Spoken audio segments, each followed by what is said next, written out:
Ketika Tuhan berkata, "Aku akan pergi ke tempat yang aku tuju. Kalian tidak boleh pergi."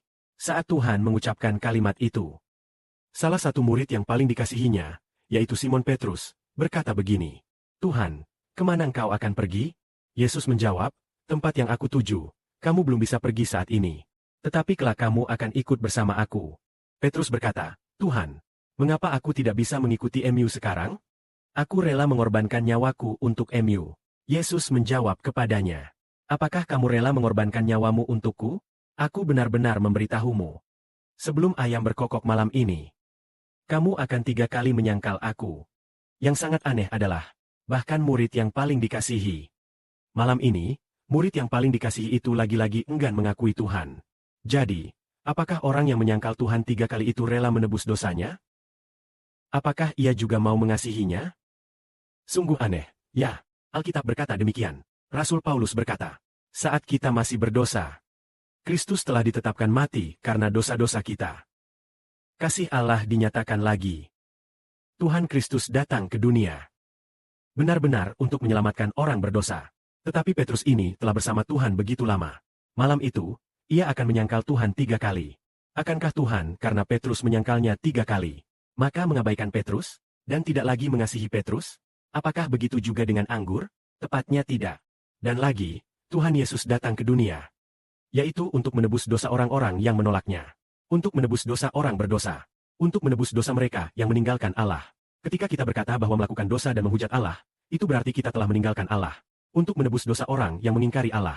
Jadi, untuk orang yang mengingkari Allah, lalu bagi orang yang mengingkari dirinya sendiri, yang telah mengingkari dirinya sendiri, dan juga orang yang melawan Allah, dosa mereka ditebus. Bahkan babi, apakah mau? Ya, dia juga mau. Sungguh aneh, ya, tentu saja, Petrus. Pada malam itu, Petrus harus menyangkalnya 3 kali. Tetapi, akankah Tuhan karena itu tidak mengasihi Petrus? Tidak. Kasihnya tetap utuh. Setelah itu, jelas bahwa baru setelah dipanggil oleh Tuhan, Petrus akhirnya berbalik.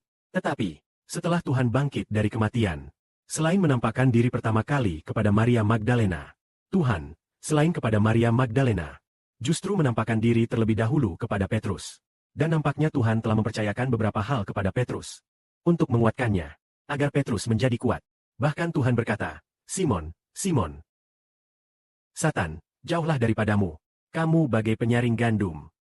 Aku telah dengan sungguh-sungguh mendoakanmu. Setelah kamu berpaling kembali, kamu harus menjaga iman saudara-saudaramu, demikianlah perintahnya." Setelah itu, tentunya sesudah kebangkitan Tuhan, benar, dia 3 kali bertanya, "Apakah kamu mengasihi aku?" Wah, semakin besar kekurangannya, maka cintanya juga akan semakin bertambah. Oleh karena itu, jika seseorang meninggalkan kita, apakah kita tetap mengasihi mereka? Kita harus mengasihi mereka. Ketika dia kembali, maka mereka akan semakin mengasihi kita. Saat seseorang pergi, lalu kemudian kembali, tentu saja, cinta mereka menjadi lebih kokoh dan lebih dalam. Kita harus meneladani Tuhan yang tidak membiarkan seekor domba pun tersesat, agar tidak ada satupun domba yang hilang. Bahkan jika itu berarti tidak membiarkan Petrus, Tuhan tetap mengakui Petrus, dan tetap mengasihi Petrus. Masa muda Petrus, ya, adalah yang terakhir. Petrus melayani Tuhan dengan segenap usahanya. Dengan segenap upayanya, kekuatan menyebarkan Injil Kristus yang utama. Akhirnya seperti yang Tuhan katakan kepada Petrus. Kelak Petrus akan mengorbankan nyawanya demi Injil Tuhan. Ketika Petrus berumur tua, pada usia lanjut, Petrus pun ditangkap, dibawa untuk disembelih. Itu adalah firasat Tuhan. Saat muda, Petrus membawa beban sendiri. Pergi kemanapun dia mau. Kemana Petrus pergi?